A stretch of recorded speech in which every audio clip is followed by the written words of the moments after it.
জমিন কখনো শুকায় না, জমিন কখনো শুকায় না। ধর্মপ্রাণ নারীদের নিয়ে অন্তর্ভুক্তিমূলক কমিশন চায় হেফাজত। আওয়ামী লীগকে নিষিদ্ধের দাবি, 23 মে দেশব্যাপী বিক্ষোভ। নারী সমাজের প্রতিনিধিদের অন্তর্ভুক্ত করে নতুন কমিশন গঠন করতে হবে। 23 মে বাদ জমা 4 দফা দাবিতে দেশব্যাপী বিক্ষোভ কর্মসূচি পালন করা হবে। ফেব্রুয়ারি থেকে এপ্রিলের মধ্যেই ভোট সম্ভব বললেন জামায়াত আমির। আগে জাতীয় নির্বাচন চায় জাতীয়তাবাদী সমমনা জোট।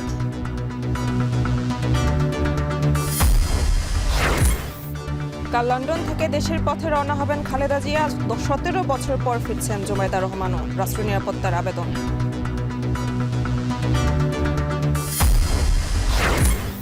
স্বৈরাচারের সাথে সম্পৃক্ততার অভিযোগ অস্বীকার করলেন ফারুক আহমেদ। ভারত সিরিজ নিয়ে এখনও আশাবাদী বিসিবি প্রধান। আমার ফ্যাসিস্টের সাথে কোনো সম্পর্ক নাই। ওই ফ্যাসিস্ট রেজিমের সাথে যদি সম্পর্ক থাকতো আমি কিন্তু আজকে আপনার সামনে দাঁড়িয়ে কথা বলতাম না।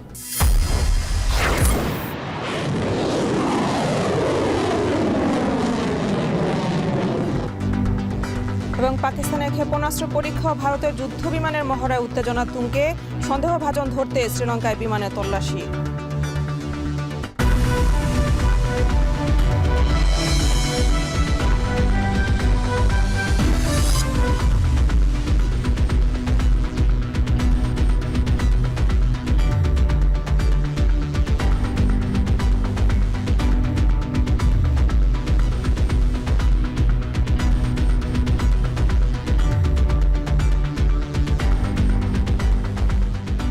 স্বাগত শান্তবাজারে। পুরো আয়োজনের সঙ্গে আছে আমরা দুজন, আমি মেহেরিন আনি এবং আমি নাজমুস সাকিব। আজকে কিন্তু হেফাজতে ইসলামের একটি বড় সমাবেশ হয়েছে সোহরাওয়ার্দী উদ্যানে, এবং সেখান থেকে দাবি করা হয়েছে যে আলেমদের পরামর্শ এবং ধর্মপ্রাণ নারীদের নিয়ে অন্তর্ভুক্তিমূলক একটি কমিশন করার। এবং সোহরাওয়ার্দী উদ্যানে যে সমাবেশ হয়েছে সেখানে নারী সংস্কার কমিশনের কোরআন এবং সুন্নাহ বিরোধী প্রস্তাবের প্রতিবাদ জানিয়েছে সংগঠনটি।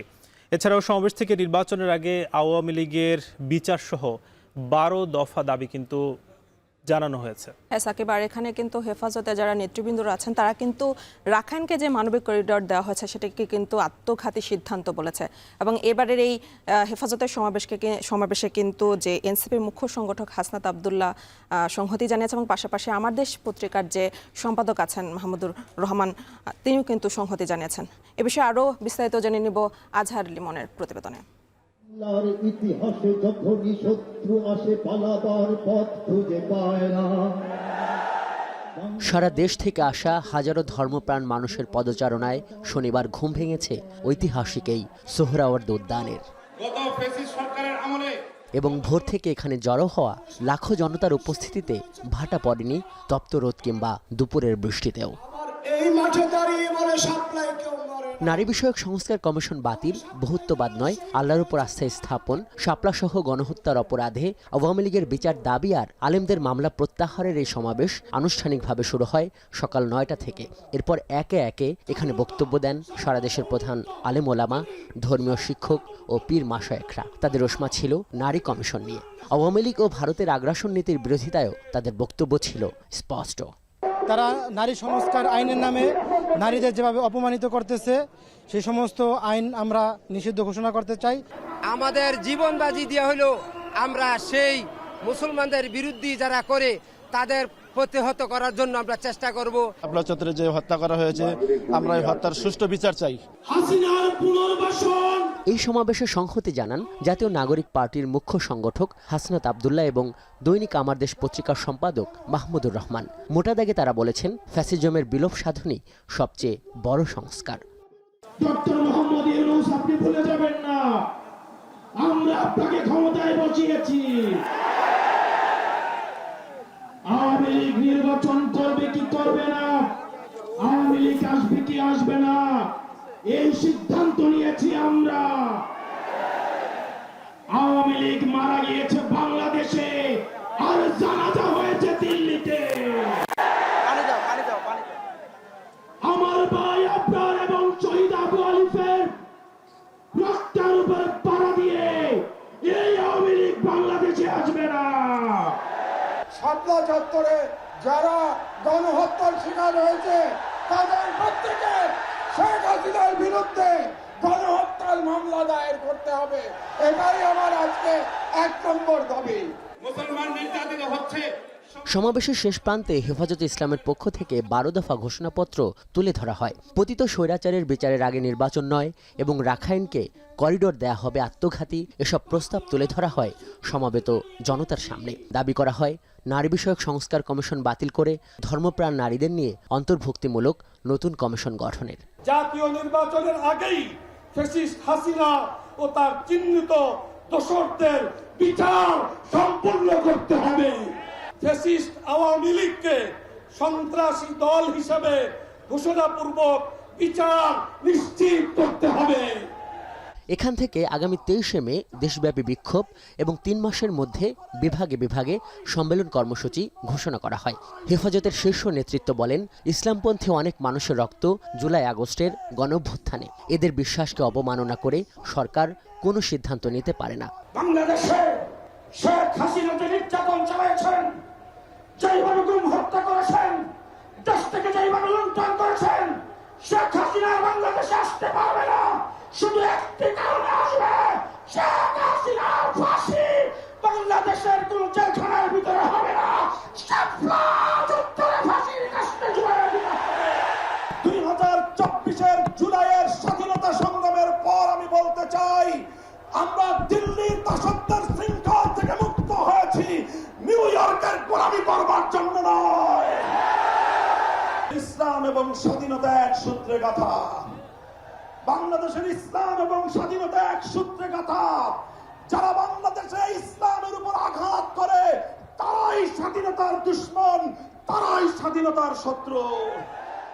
জোহরের নামাজের আগেই দোয়া মোনাজাতের মাধ্যমে শেষ হয় হেফাজতের এই ঢাকা সমাবেশ। হেফাজতের এই সমাবেশটি এমন একটা সময় অনুষ্ঠিত হলো যখন নির্বাচনকে সামনে রেখে রাজনীতির মাঠে ইসলামী দলগুলোর একটা জোট হওয়ার আলোচনা চলছে। তাই আওয়ামী লীগের বিচার, নারী কমিশন আপত্তি কিংবা হেফাজত নেতৃবৃন্দের বিরুদ্ধে হওয়া মামলা প্রত্যাহারের বাইরেও রাজনীতির এই পক্ষটির এই সমাবেশকে শক্তি প্রদর্শনের একটা উপলক্ষ হিসেবেও দেখা হচ্ছে। ঐতিহাসিক সোহরাওয়ার্দী উদ্যান থেকে আজহার লিমন, এখন ঢাকা। সবাই সহযোগিতা করলে ফেব্রুয়ারি থেকে এপ্রিল মাস নির্বাচনের জন্য উপযুক্ত সময় বললেন জামায়াতে ইসলামীর আমির ডক্টর শফিকুর রহমান। সকালে জামায়াতের জেলা ও মহানগরী আমির সম্মেলন শেষে এ কথা বলেন তিনি। বক্তব্যে তিনি বলেন, অবাধ, সুষ্ঠু, নিরপেক্ষ নির্বাচন চায় জামায়াতে ইসলামী, আর এজন্য দলটির পক্ষ হতে সব ধরনের সহযোগিতা জারি থাকবে। এ সময় পিলখানা, হেফাজত ইসলাম, জুলাই আগস্ট সহ আওয়ামী লীগ কমপক্ষে 3টি গণহত্যা করেছে উল্লেখ করে আমির জানান, জাতির স্থিতিশীলতায় ভূমিকা রেখেছে জামায়াত ইসলামী। জামায়াত আমির আরও বলেন, দেশে অস্থিরতা বিরাজ করলে আমরা সবাই ক্ষতিগ্রস্ত হব। 15 বছরের লুটপাট, অন্যায়ের জন্য আওয়ামী লীগের বিচার হতে হবে এবং এই দাবি অব্যাহত থাকবে বলে জানান ডক্টর শফিকুর রহমান। 15.5 বছরের সময় জুড়ে যারা হত্যা, গণহত্যা, ধর্ষণ, খুন, লুণ্ঠন, অপহরণ করেছেন, জনগণের সম্পদ বিদেশে পাচার করেছেন, তাদেরও আমরা ন্যায্য বিচার দাবি করি। যদি অংশীজনেরা সবাই সেরকম সহযোগিতা করে, আমরা মনে করি সরকারের ঘোষিত সময়ের ভিতরে সংস্কার সাধন করে নির্বাচন সম্ভব। এর জন্য 2টি সময়কে আমরা উপযুক্ত মনে করি।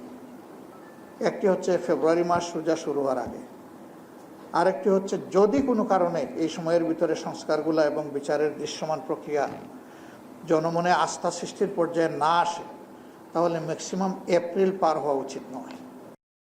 জাতীয় নির্বাচনের আগে স্থানীয় নির্বাচন না দেওয়ার প্রস্তাব দিয়েছে জাতীয়তাবাদী সমমনা জোট। গণভোটের মাধ্যমে সংবিধান সংস্কারের প্রস্তাব দিয়েছে বাংলাদেশের সমাজতান্ত্রিক দলের নেতারা। সকালে জাতীয় সংসদ ভবনের এলডি হলে জাতীয় ঐকমত্য কমিশনের বৈঠকে এসব কথা বলেন তারা। তবে ঐকমত্য কমিশন জানায়, দেশের স্বার্থের রাজনৈতিক দলগুলো তাদের প্রস্তাবে ছাড় দিবে। বিস্তারিত জানাচ্ছেন রাব্বি হোসেন। গণঅভ্যুত্থান পরবর্তী সময়ে শোষণ ও বৈষম্যহীন এক বাংলাদেশ গড়ার আকাঙ্ক্ষা তৈরি হয়েছে জনমনে, যা বাস্তবায়ন এখন অন্তর্বর্তী সরকারের সবচেয়ে বড় চ্যালেঞ্জ।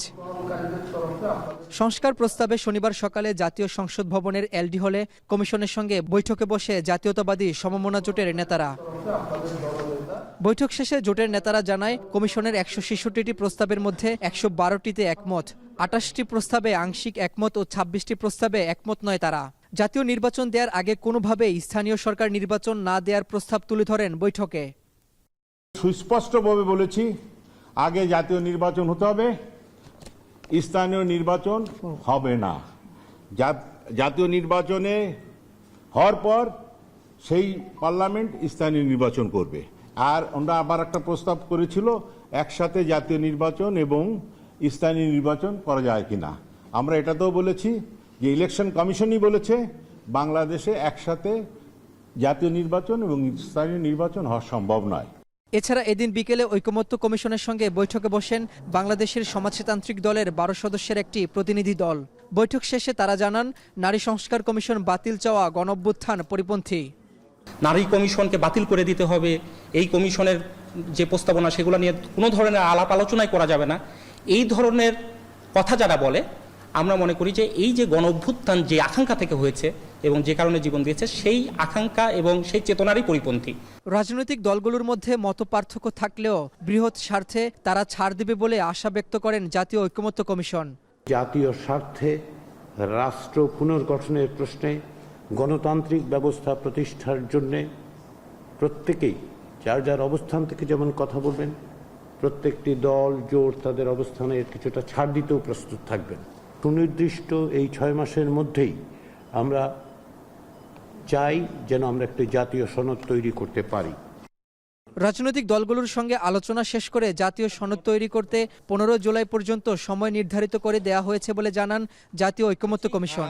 এর মধ্য দিয়ে আসলে রাব্বি হোসেন, এখন, ঢাকা।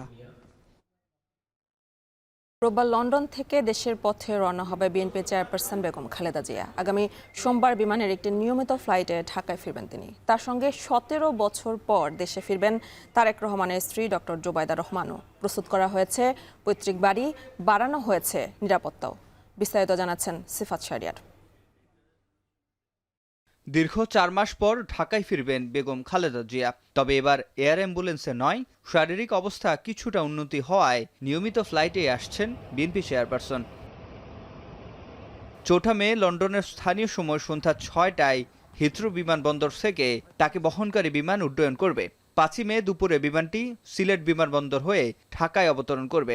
বাংলাদেশ এয়ারলাইন্স আমাদের ম্যাডামের সম্মানে তারা বলেছিল যে ডাইরেক্ট তারা ঢাকায় ফ্লাইট করবে। ম্যাডামের পক্ষ থেকে বলা হয়েছে যে এটা উনি চান নর্মাল যে ফ্লাইট যেভাবে আসে সিলেট হয়ে, যাতে প্যাসেঞ্জারের কোনো কষ্ট না হয়, সেই দিক বিবেচনা করে উনি বলছেন যে আমি যেভাবে সিলেট হয়েই আসবে এবং ঢাকায় 10:55 সকালে সোমবার পৌঁছাবেন ইনশাল্লাহ। এবার সফর সঙ্গী 8 জন। বরাবরের মতো ছোট ছেলে প্রয়াত আরাফাত রহমান কোকর স্ত্রী সৈয়দা শামেলা রহমান, ব্যক্তিগত চিকিৎসক AZM জাহিদ হোসেন, চেয়ারপারসনের উপদেষ্টা আমিনুল হক চৌধুরী, APS মাসুদুর রহমান ছাড়াও এবার সফর সঙ্গী বড় ছেলে তারেক রহমানের স্ত্রীও। 17 বছর পর দেশে ফিরছেন ডাক্তার জোবাইদা রহমান। ডক্টর জোবাইদা আসছেন, শারমিলা রহমান আসছেন, ওনার পুত্রবধূ, উনি দুজনকে নিয়ে আসছেন। এটা 6টার ফ্লাইট, 6টা কত মিনিটে ফ্লাইট উড্ডয়ন করবে। তার জন্য প্রস্তুত করা হচ্ছে আলাদা বাসভবন। জানা গেছে ধানমন্ডির পৈতৃক নিবাসেই থাকবেন তিনি। ইতিমধ্যে ধুয়ে মুছে পরিষ্কার করা হয়েছে মাহবুব ভবন, বাড়ানো হয়েছে নিরাপত্তাও। রাষ্ট্রীয়ভাবে নিরাপত্তার জন্য আবেদন জানায় বিএনপি। চলতি বছরের 8 জানুয়ারি উন্নত চিকিৎসার জন্য খালেদা জিয়াকে লন্ডনে নেওয়া হয়েছিল। সেখানে লন্ডন ক্লিনিকে 17 দিন চিকিৎসাধীন ছিলেন খালেদা জিয়া। এরপর গত 25 জানুয়ারি হাসপাতাল থেকে ছেলে তারেক রহমানের বাসায় যান তিনি। সেখানে চিকিৎসকদের পর্যবেক্ষণে আছেন খালেদা জিয়া। সিফাত শাহরিয়ার, এখন, ঢাকা। দেখছেন সান্ধ্যবাজার। প্রধান উপদেষ্টা ডক্টর মোহাম্মদ ইউনূসের নির্বাচনী রোডম্যাপের ওপর এবি পার্টি ভরসা রাখতে চায় বলে মন্তব্য করেছেন দলটির সাধারণ সম্পাদক ব্যারিস্টার আসাদুজ্জামান ফুয়াদ। দুপুরে এবি পার্টির প্রতিষ্ঠাবার্ষিকী উপলক্ষে বরিশাল প্রেস ক্লাবে সংবাদ সম্মেলনে এই মন্তব্য করেন তিনি। অন্তর্বর্তী সরকার ডিসেম্বর থেকে জুনের মধ্যে নির্বাচনের যে ডেডলাইন দিয়েছে তা যৌক্তিক বলে উল্লেখ করেন তিনি। সংবাদ সম্মেলনে রাজনৈতিক দলগুলোর মধ্যে ভুল বোঝাবুঝি নিরসনে সংলাপের উপর গুরুত্ব আরোপ করেন ব্যারিস্টার ফুয়াদ। এ সময় দেশে বিদেশে বাংলাদেশের শত্রুরা সক্রিয় উল্লেখ করে মানবিক করিডোরের বিষয়ে শঙ্কা প্রকাশ করেন তিনি। বাংলাদেশ যেন পরাশক্তির দেশগুলোর খেলার ফুটবল না হয় সে বিষয়ে সতর্ক দৃষ্টি রাখার কথাও জানান তিনি। এর আগে এবি পার্টির ৫ম প্রতিষ্ঠা বার্ষিকী উপলক্ষে বরিশাল নগরীতে বর্ণাঢ্য র্যালির আয়োজন করা হয়, যা নগরীর গুরুত্বপূর্ণ সড়ক প্রদক্ষিণ করে পরে প্রেস ক্লাবে কেক কাটা হয়।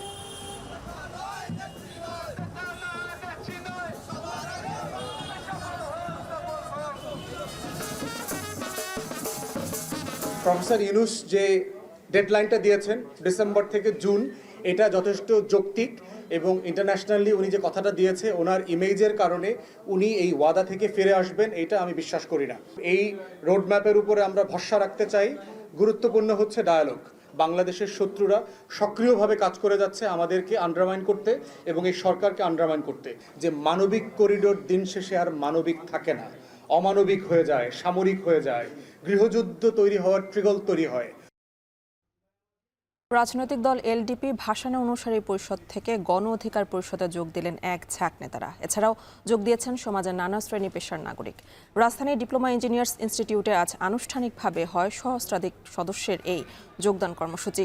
যোগদান অনুষ্ঠানে উপস্থিত হয়ে নতুন সদস্যদের ফুল দিয়ে বরণ করে নেন দলটির সভাপতি নুরুল হক নূর। এ সময় তিনি বলেন, নতুন নেতৃত্বের প্রতি জনগণের আস্থা তৈরি হয়েছে, তা পূরণে আগামী নির্বাচনে 300 আসনের প্রার্থী দিয়ে জনগণের সামনে বিকল্প নেতৃত্ব হিসেবে হাজির হবে গণ অধিকার পরিষদ। এই মাসের দ্বিতীয় সপ্তাহের মধ্যে 100 প্রার্থীর তালিকা প্রকাশ করা হবে।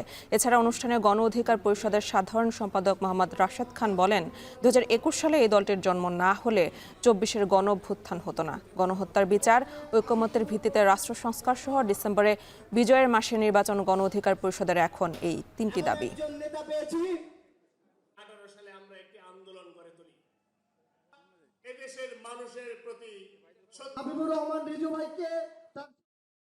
চব্বিশের গণ অভ্যুত্থান, কোটা সংস্কার আন্দোলনকে কেন্দ্র করে হাসিনার পতন হয়েছে, এদেশের সাধারণ মানুষের বিজয় হয়েছে। সংগ্রামের সাথী বন্ধুগণ, আর সেই বিজয়ের শুরুটা করেছিল গণ অধিকার পরিষদ। আগামীতে আমরা 300 আসনে যে প্রার্থী দেব তার অংশ হিসেবে মে মাসের দ্বিতীয় সপ্তাহে গণ অধিকার পরিষদের প্রাথমিক 100 সংসদ সদস্যের প্রার্থীর তালিকা প্রকাশ করা হবে। চট্টগ্রাম থেকে শুরু হলো হজ ফ্লাইট। বিকেল 5টা 40 চট্টগ্রাম বিমানবন্দর থেকে 419 হজ যাত্রী নিয়ে মদিনার উদ্দেশ্যে ছেড়ে যায় প্রথম ফ্লাইট। এবার কোনো ভোগান্তি ও হয়রানি ছাড়াই হজ যাত্রায় খুশি হজ যাত্রীরা। দূরবর্তী হাজিদের কষ্ট লাঘবে বিমানবন্দরে অস্থায়ী ক্যাম্প স্থাপন করেছে বিমানবন্দর কর্তৃপক্ষ। হজ ফ্লাইট উদ্বোধন করেন চট্টগ্রাম সিটির মেয়র ডাক্তার শাহাদাত হোসেন। আরও জানাচ্ছেন হাজেরা শিউলি। সব ধর্মপ্রাণ মুসলমানের স্বপ্ন থাকে আল্লাহর ঘর তাওয়াফের।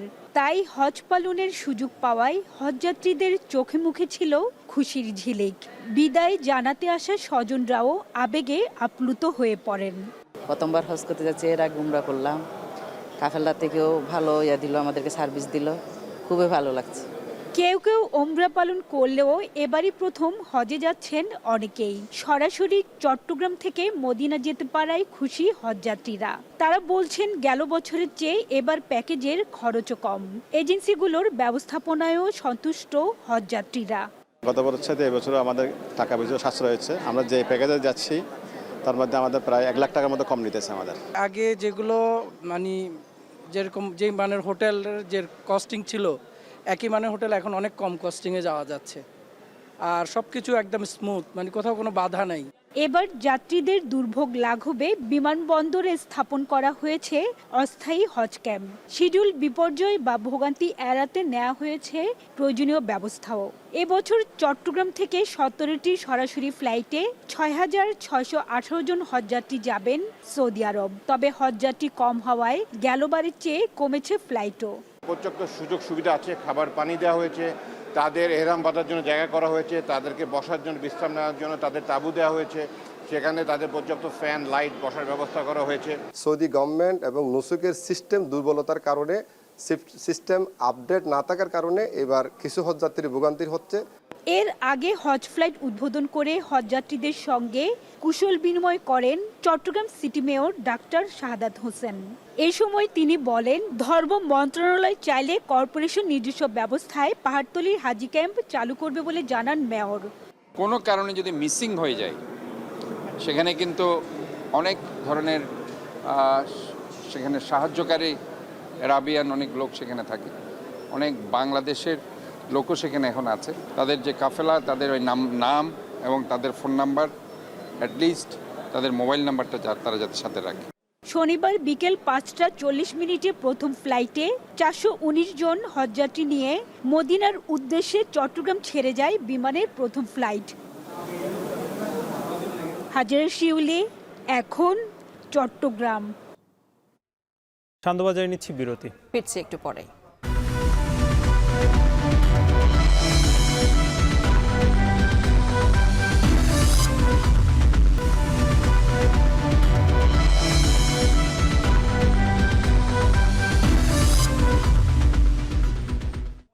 বিরতির পর ফিরে এলাম, দেখছেন সান্ধ্যবাজার।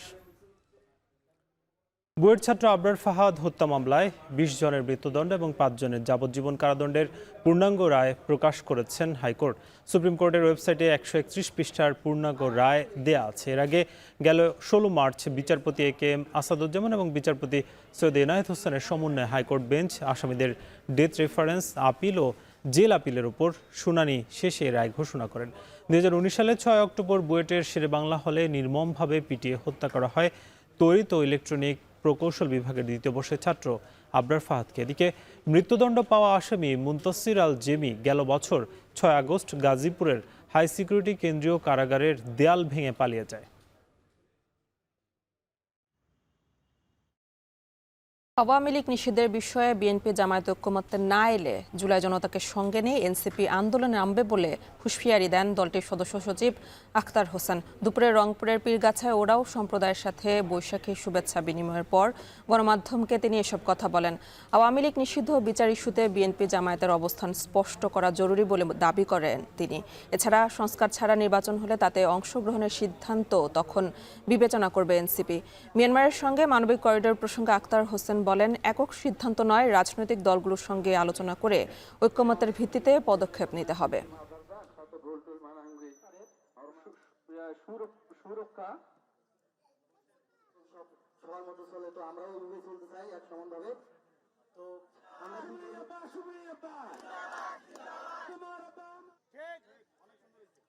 বিএনপি, জামাত বা অন্যান্য যে রাজনৈতিক দলগুলো আছে তাদের কাছে আহ্বান রাখবো যে আওয়ামী লীগ প্রশ্নকে মীমাংসা করতে হলে বাংলাদেশে যে রাজনৈতিক ঐক্যমত্য দরকার, জুলাইতে যে ঐক্যমত্যের মধ্য দিয়ে আমরা আন্দোলন পরিচালনা করেছি, সেই ঐক্যমত্যকে একটা স্বীকৃতি দিতে হলে জুলাই চার্টারে রাজনৈতিক ঐক্যমত্যের মধ্য দিয়ে আওয়ামী লীগ নিষিদ্ধের কথা উল্লেখ থাকতে হবে।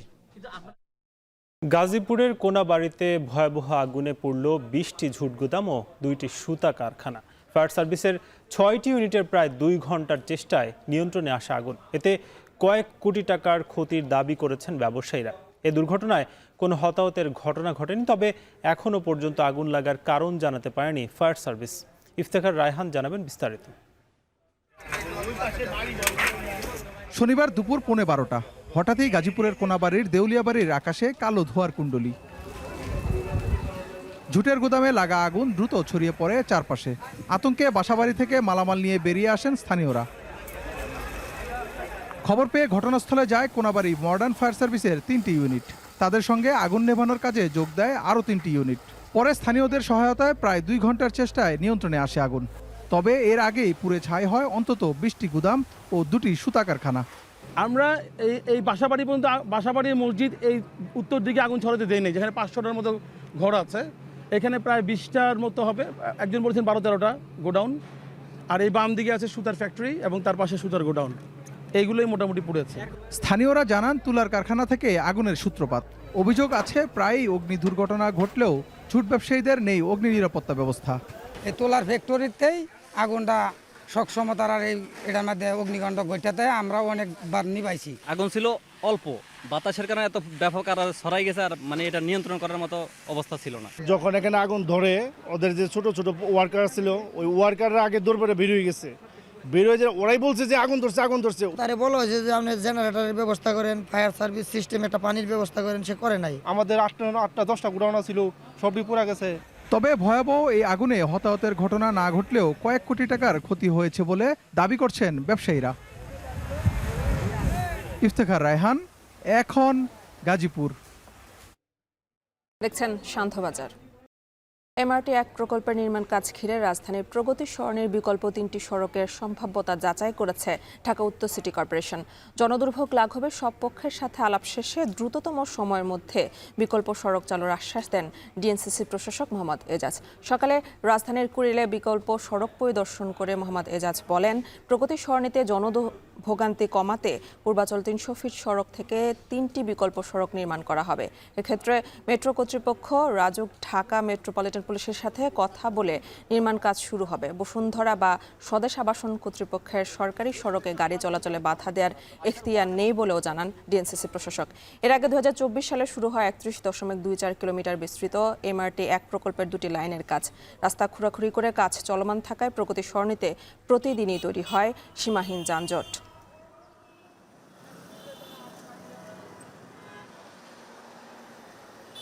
আগাম প্রস্তুতির জন্য আসলে এখানে এসেছি। আমরা এখানে ডিএমপিকে নিয়ে এসেছি, আমরা সিটি কর্পোরেশন, মেট্রো যারা কাজ করছেন তারা, এবং সকলকে নিয়ে আমরা দেখছি যে এখানে 3টি বড় করিডোর আসলে করা যাবে। যেটা এই 3টি বড় করিডোর দিয়ে যদি আমরা আফতাবনগর পর্যন্ত একটা বাইপাস করতে পারি, 1 ওয়ে কিছু হবে, কিছু 2 ওয়ে হবে, এটা যদি করা যায় তাহলে ঢাকার এই অঞ্চলের যে যানজটের যে সমস্যাটা এটা দূরও করা যাবে, মোটামুটি একটা সহনীয় পর্যায়ে রাখা যাবে। শান্তবাজারে নিচ্ছে আরও একটি বিরতি, ফিরবো কিছুক্ষণ পর।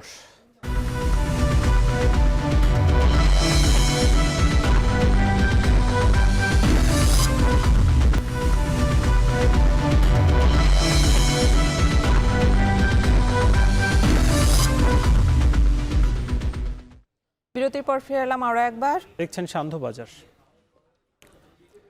জাহাঙ্গীরনগর বিশ্ববিদ্যালয়ে ছাত্র সংসদ ও আবাসিক হল সংসদ নির্বাচন ঘিরে নিরাপত্তা জোরদার করেছে বিশ্ববিদ্যালয় প্রশাসন। আজ থেকে পরবর্তী নির্দেশ না দেওয়া পর্যন্ত ক্যাম্পাসে বহিরাগতদের প্রবেশ নিষিদ্ধ করা হয়েছে। গতরাতে জাহাঙ্গীরনগর বিশ্ববিদ্যালয়ের জনসংযোগ বিভাগের ভারপ্রাপ্ত পরিচালক মোহাম্মদ মহিউদ্দিন স্বাক্ষরিত এক সংবাদ বিজ্ঞপ্তিতে এ নির্দেশনা জারি করে বিশ্ববিদ্যালয় কর্তৃপক্ষ। এতে বলা হয়, বিশ্ববিদ্যালয় ছাত্র সংসদ ও আবাসিক হল সংসদ নির্বাচনকে কেন্দ্র করে আজ থেকে পরবর্তী নির্দেশ না দেওয়া পর্যন্ত ক্যাম্পাসে বহিরাগতদের প্রবেশ নিষিদ্ধ থাকবে। একই সময় বিশ্ববিদ্যালয়ের প্রত্যেক অংশীজনকে পরিচয়পত্র সঙ্গে রাখার অনুরোধ জানানো হয়। আগামী 31 জুলাই জাহাঙ্গীরনগর বিশ্ববিদ্যালয়ে ছাত্র সংসদ নির্বাচনের ভোট গ্রহণের তারিখ নির্ধারণ করা হয়েছে।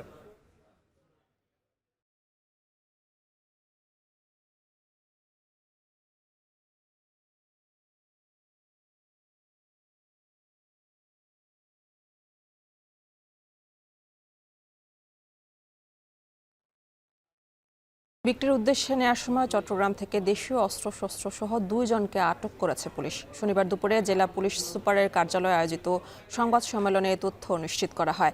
পুলিশ জানায়, এসব অস্ত্র কক্সবাজারের মহেশখালী থেকে বিক্রির উদ্দেশ্যে নোয়াখালী নেওয়া হচ্ছিল। গোপন সংবাদের ভিত্তিতে গেল রাতে সীতাকুণ্ডের বাঁশবাড়িয়া বাজারে একটি মাইক্রোবাসে তল্লাশি চালায় পুলিশ। জব্দ করা হয় একটি 1 নলা বন্দুক, একটি রাইফেল ও 6টি 1 শুটার গান।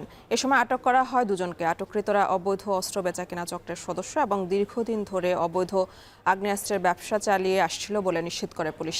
এ ঘটনায় চট্টগ্রামের সীতাকুণ্ড থানায় মামলা করা হয়েছে।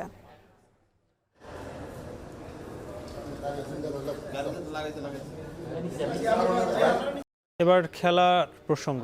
পতিত আওয়ামী লীগ সরকারের বিভিন্ন পর্যায়ে নেতাদের সঙ্গে ঘনিষ্ঠতা এবং ব্যবসায়িক সম্পর্কের অভিযোগ উড়িয়ে দিয়েছেন বিসিবি সভাপতি ফারুক আহমেদ। জানিয়েছেন, দূরতম সম্পর্ক থাকলেও বোর্ড সভাপতি পদে আসীন হতেন না তিনি। এ সময় কথা বলেছেন বাংলাদেশ ভারত সিরিজের ভবিষ্যৎ নিয়েও। বিস্তারিত জানাচ্ছেন আরিফুল ইসলাম সাহাব। আননেসেসারি সমালোচনা যাতে আমরা মুক্ত হতে পারি, এটা আমার সবার কাছে রিকোয়েস্ট থাকবে। বিসিবির 250 কোটি টাকা ব্যাংকে স্থানান্তর নিয়ে সমালোচনার রেশ কাটতে না কাটতেই আবারও নতুন সমালোচনার মুখোমুখি বিসিবি প্রেসিডেন্ট ফারুক আহমেদ, যেখানে পতিত স্বৈরাচার সরকারের শীর্ষ নেতাদের সাথে ঘনিষ্ঠতার পাশাপাশি ব্যবসায়িক সম্পর্কের মতো চাঞ্চল্যকর সব অভিযোগ তোলা হয় বিসিবি প্রধানের বিরুদ্ধে। নানা অভিযোগ উঠলেও গেল কয়েকদিন লুকোচুরি খেলার পর অবশেষে গণমাধ্যমের মুখোমুখি হলেন ফারুক আহমেদ। তবে সব অভিযোগ সরাসরি নাকচ করে দিয়েছেন তিনি। আমার ফ্যাসিস্টের সাথে কোনো সম্পর্ক নাই, ওই ফ্যাসিস্ট রেজিমের সাথে যদি সম্পর্ক থাকতো আমি কিন্তু আজকে আপনার সামনে দাঁড়িয়ে কথা বলতাম না। আমি কিন্তু প্রেসিডেন্ট এই নতুন সরকারের। সো এটা কিন্তু আপনাদের বুঝতে হবে, নতুন সরকার যদি আমাকে দেখে যদি বিন্দুমাত্র কোনো সংশ্লিষ্ট থাকতো আমার, তাহলে কিন্তু আমি এখানে আসতাম না আজকে। সাম্প্রতিক সময়ে জম্মু কাশ্মীর নিয়ে ভারত পাকিস্তানের রাজনৈতিক অস্থিরতা চলমান। স্বাভাবিকভাবেই দ্বন্দ্বের ফলে সৃষ্ট অস্থিরতার প্রভাব বিদ্যমান ক্রিকেটাঙ্গনেও, যেখানে অনেক গুঞ্জনের সর্বশেষ সংযোজন বাতিল হতে পারে ভারত বাংলাদেশ সিরিজ। তবে বিসিবি সভাপতির উত্তর ভিন্ন রকম। ওরা কিন্তু পুরো ট্যুর কনফার্ম করেছে এবং আইটেনারি তৈরি হয়ে গেছে। আসলে আপনি সিচুয়েশনটা তো আমি এই মুহূর্তে বলতে পারবো না, বাট এই মুহূর্তে পুরো ট্যুর আছে এবং এটা নিয়ে কোনো কথা আমি শুনিনি যে এটা হবে না। মাঠের ক্রিকেটের অস্থিরতা কমিয়ে সাফল্য বাড়াতে পাইপলাইন তৈরিতে মনোযোগ দেওয়ার কথা বলছেন বোর্ড সভাপতি। আমাদের পাইপলাইন আপনার এখনো জিনিসটা ভাঙা অবস্থায় আছে, এটা নিয়ে আমাদের আরো বিশাল পরিকল্পনা করতে হবে, সো দ্যাট আমরা রেগুলার বেসিসে প্লেয়ার পাই যারা ন্যাশনাল টিমকে ফিট করবে। তবে বিসিবির এফডিআর এর টাকা ট্রান্সফারের বিষয়ে প্রশ্ন করা হলেও এড়িয়ে যান ফারুক আহমেদ। ওটা তো আমি এক্সপ্লেইন করেছি, অভিযোগটা ব্যাংক এটা যা। আরিফুল ইসলাম সাহাব, এখন ঢাকা। বোর্ড পরিচালক হওয়ার পর যারা জেলা ও বিভাগীয় পর্যায়ের খেলাধুলার কথা ভুলে যান তাদের দায়িত্ব নেওয়াই উচিত নয়। বাংলাদেশ জেলা এবং বিভাগীয় ক্রীড়া সংগঠন অ্যাসোসিয়েশনের আত্মপ্রকাশ অনুষ্ঠানে এমন মন্তব্য করেন তামিম ইকবাল। পতিত সরকারের আমলে যারা ক্রীড়াঙ্গনকে ব্যবহার করে ব্যক্তিগত স্বার্থ হাসিল করেছে তাদের বিচারের দাবি জানিয়েছে সংগঠকরা। এ সময় দেশের খেলাধুলাকে রাজনীতিমুক্ত রাখার ঘোষণাও দেন তারা। শরীফ রোশনের প্রতিবেদনে বিস্তারিত। এক ছাদের নিচে ক্রীড়াঙ্গনের পরিচিত মুখগুলো, সাবেক ফুটবলার, তারকা ক্রিকেটার, সবার মেলবন্ধন যেন। সবাই মিলে গড়েছেন বাংলাদেশ জেলা এবং বিভাগীয় ক্রীড়া সংগঠক অ্যাসোসিয়েশন। উদ্দেশ্য খুঁড়িয়ে খুঁড়িয়ে চলা দেশের ক্রীড়াঙ্গনে প্রাণ ফেরানো, যেন নতুন বাংলাদেশের ক্রীড়াতেও পালা বদলের গল্প রচিত হয়। এরই মধ্যে দেশিদের পাশাপাশি বাংলাদেশি বংশোদ্ভূত ইংলিশ তারকা হামজা চৌধুরীর অন্তর্ভুক্তিতে দেশের ফুটবলে প্রাণের সঞ্চার ঘটেছে। শুধু ফুটবল নয়, দেশের ক্রিকেটেও অনন্য এক উচ্চতায় নিতে খেলোয়াড়দের পাশাপাশি যোগ্য ব্যক্তিদের দায়িত্ব নেওয়ার আহ্বান জানালেন সাবেক অধিনায়ক তামিম ইকবাল। যারা যোগ্য ক্রিকেট বোর্ডকে রিপ্রেজেন্ট করার জন্য, বা ওটা জেলা থেকে হোক বিভাগ থেকে হোক, যাদের বেসিক ক্রিকেটিং আইডিয়াস আছে, যাদের একটা স্বপ্ন আছে যে আমি বাংলাদেশ ক্রিকেটকে এই জায়গায় নিয়ে যেতে চাই, আমি এটাই রিকোয়েস্ট করবো যে তাদেরকেই সিলেক্ট করা হোক। যারা জেলা পর্যায়ে বিগত সময়ে অনেক ধরনের ভূমিকা রেখেছে বাংলাদেশের ক্রীড়াঙ্গনে, বাংলাদেশের ক্রীড়াঙ্গনকে দলীয় মুক্ত রাখার জন্য, দলীয়করণ মুক্ত রাখার জন্য কিন্তু আমাদের এই পথ চলা এবং এই কার্যক্রম। নতুন সংগঠনে যুক্ত হওয়া সবার লক্ষ্য ফ্যাসিস্ট মুক্ত ক্রীড়াঙ্গন উপহার দেওয়ার। গেল স্বৈরাচার সরকারের আমলে দায়িত্বে থাকা সংগঠকদেরও বিচারের আওতায় আনার দাবি জানিয়েছেন ক্রীড়া সংগঠকরা। শেখ হাসিনা বিদায় নেওয়ার পরে কিন্তু ওই যে একটা কি কমিটি করে দিয়ে কি করছে, কোনো পরিবর্তন নাই। এই 8 মাসে ক্রীড়াঙ্গনে আরো অধপতন হয়েছে। তো যদি হাসিনাকে জবাব দিতে হয়, তাহলে আজকে ক্রীড়াঙ্গনে যারা আছে এদেরকেও জবাব দিতে হবে, এখন যারা দায়িত্ব নিয়ে আছে। আমরা সবাই মিলে বাংলাদেশের ক্রীড়াঙ্গনকে আরও সমৃদ্ধ করতে চাই। রাজনীতিক ক্ষেত্রে যা হয় হোক, আমরা ক্রীড়াঙ্গনকে রাজনীতির বাইরে রাখব। কোনো ক্রীড়াবিদকে যেন রাজনৈতিক মতাদর্শের কারণে ধিকৃত হতে না হয়, সেজন্য আমাদের দৃষ্টি সবসময় থাকবে। নতুন এই সংগঠনের হাত ধরে এগিয়ে যাবে দেশের ক্রীড়াঙ্গন, এই প্রত্যাশা ক্রীড়াপ্রেমীদের। শরীফ রওশন, এখন ঢাকা। সান্ধ্যবাজারে নিচ্ছে আরো একটি বিরতি, ফিরবো কিছুক্ষণ পর।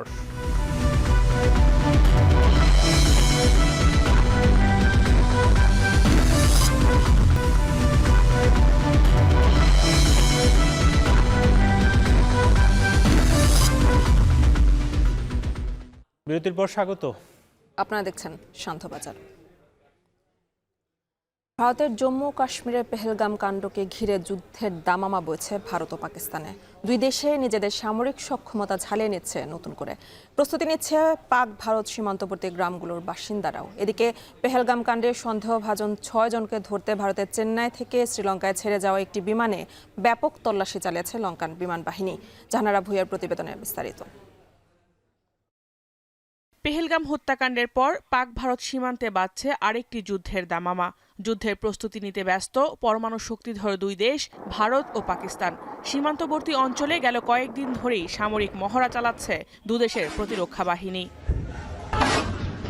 শনিবার নতুন করে স্বল্প দৈর্ঘ্যের একটি ব্যালিস্টিক ক্ষেপণাস্ত্রের পরীক্ষা চালায় পাকিস্তান।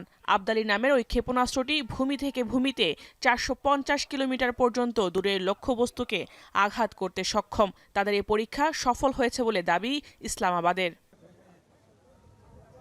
পাকিস্তান যখন ব্যালিস্টিক ক্ষেপণাস্ত্রের প্রস্তুত করছে, তখন তাদের প্রতিপক্ষ ভারতও প্রস্তুত যুদ্ধ বিমানের বহর নিয়ে। একদিন আগেই দেশের উত্তরপ্রদেশে যুদ্ধ বিমানের মহড়া চালায় ভারতীয় বিমান বাহিনী, যেখানে ছিল রাফাল, জাগুয়ার, মিরেজ 2000, সুখয় 30, মিগ 29 ও C-130 সুপার হারকিউলিস সহ অত্যাধুনিক সব ফাইটার জেট। এদিকে পেহেলগাম হত্যাকাণ্ডে জড়িত সন্দেহভাজন 6 জনের খোঁজে শ্রীলঙ্কার কলম্বোতে অবতরণ করে একটি বিমানে ব্যাপক তল্লাশি চালায় বিমানবন্দর কর্তৃপক্ষ। ভারতের দাবি, চেন্নাই থেকে ছেড়ে যাওয়া UL-122 ফ্লাইটটিতে সন্দেহভাজন 6 সন্ত্রাসী ছিল। মূলত তাদের দেয়া তথ্যের ভিত্তিতেই বিমানে তল্লাশি চালায় লঙ্কান বিমান বাহিনী। তবে এয়ারক্রাফটটিতে সন্দেহভাজন কাউকেই পাওয়া যায়নি। শুধু ভারত পাকিস্তান সামরিক বাহিনী যুদ্ধের প্রস্তুতি নিচ্ছে তা নয়, প্রস্তুত হচ্ছে দুই দেশের নিয়ন্ত্রণ রেখা বা লাইন অফ কন্ট্রোলের লাগোয়া গ্রামগুলোর বাসিন্দারাও। যুদ্ধ লেগে গেলে পিছপা হবে না আজাদ কাশ্মীরের জনগণও। हम जब जंग होगी तो इंशाल्लाह हम अपनी फैमिली सेव कर लेंगे। बैंकर हमने बनाए हुए हैं, इसमें सेव हो जाएंगे। ठीक है, दूसरा हम फौज के साथ हैं, हमारी फैमिलियाँ यहाँ सेव हो जाती हैं। हम थोड़ा सा ये जो चादरों वाले मकान हैं इनमें हम सेव नहीं होते। पहल हम नहीं करेंगे। अगर पहल वो करता है तो उसको ऐसा जवाब मिलेगा कि बच्चा बच्चा कुर्बान हो जाएगा। लेकिन पाकिस्तान की धरती पे किसी किस्म का कोई आंच नहीं आने देंगे इंशाअल्लाह। দুদেশের উত্তেজনাপূর্ণ পরিস্থিতির আঁচ লেগেছে অর্থনৈতিক খাতেও। শনিবার পাকিস্তান থেকে সব ধরনের পণ্য আমদানিও নিষিদ্ধ ঘোষণা করেছে ভারত। জাহানারা ভুঁইয়া, এখন বিশ্ব। ভারতে গোয়ার একটি মন্দিরে পদদলিত হয়ে প্রাণ গেছে কমপক্ষে 6 জনের। গুরুতর আহত অর্ধশতাধিক মানুষ। দুর্ঘটনার কারণ খতিয়ে দেখছে প্রশাসন। শুক্রবার শিরগাঁও মন্দিরে বার্ষিক লাইরাই দেবী যাত্রার বিশাল ধর্মীয় জনসমাবেশ চলাকালীন হঠাৎ আতঙ্কিত হয়ে মানুষ ছোটাছুটি শুরু করলে এই দুর্ঘটনা ঘটে। প্রত্যক্ষদর্শীরা জানায়, তীব্র ভিড় থেকে মানুষ বের হওয়ার চেষ্টা করলে তুমুল বিশৃঙ্খলা সৃষ্টি হয়। জরুরি সেবা ও পুলিশ সদস্যরা দ্রুত ঘটনাস্থলে পৌঁছালে শুরু হয় উদ্ধার কাজ। আহতদের নিকটস্থ হাসপাতালে পাঠানো হয় চিকিৎসার জন্য। গোয়ার মুখ্যমন্ত্রী প্রমোদ সাওয়ান্ত হাসপাতাল পরিদর্শন এবং আহতদের সাথে সাক্ষাৎ করেছেন। ধারণা করা হচ্ছে, মন্দির এলাকায় ধারণ ক্ষমতার অতিরিক্ত মানুষের ভিড় এবং ভিড় সামলানোর মতো যথাযথ পদক্ষেপ না নেয়ায় তৈরি হয় এই পরিস্থিতি।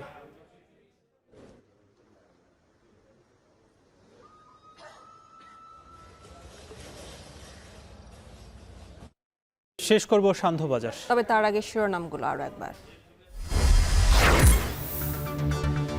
সোমবার কাতারের রয়্যাল এয়ার অ্যাম্বুলেন্সে দেশে ফিরবেন খালেদা জিয়া। সুশৃঙ্খলভাবে অভ্যর্থনা জানানোর আহ্বান মির্জা ফখরুলের।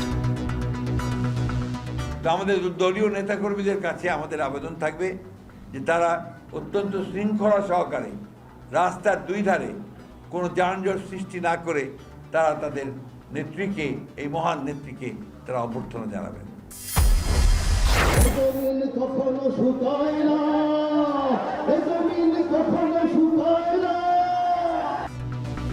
ধর্মপ্রাণ নারীদের নিয়ে অন্তর্ভুক্তিমূলক কমিশন চায় হেফাজত। আওয়ামী লীগকে নিষিদ্ধের দাবি।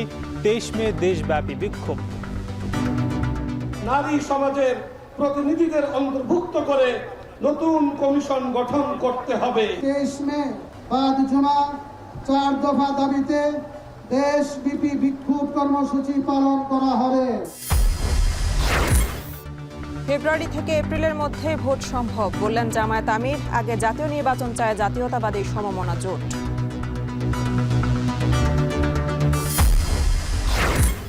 স্বৈরাচারের সাথে সম্পৃক্ততার অভিযোগ অস্বীকার করলেন ফারুক আহমেদ। ভারত সিরিজ নিয়ে এখনও আশাবাদী বিসিবি প্রধান। আমার ফ্যাসিস্টের সাথে কোনো সম্পর্ক নাই, ওই ফ্যাসিস্ট রেজিমের সাথে যদি সম্পর্ক থাকতো আমি কিন্তু আজকে আপনার সামনে দাঁড়িয়ে কথা বলতাম না।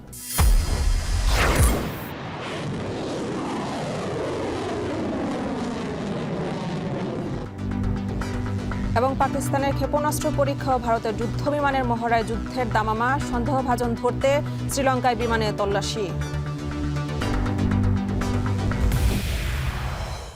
শেষ করব শান্তবাজার, তার আগে এখন টেলিভিশন ওয়েবসাইটে দেখতে ভিজিট করুন www.ekhon.tv।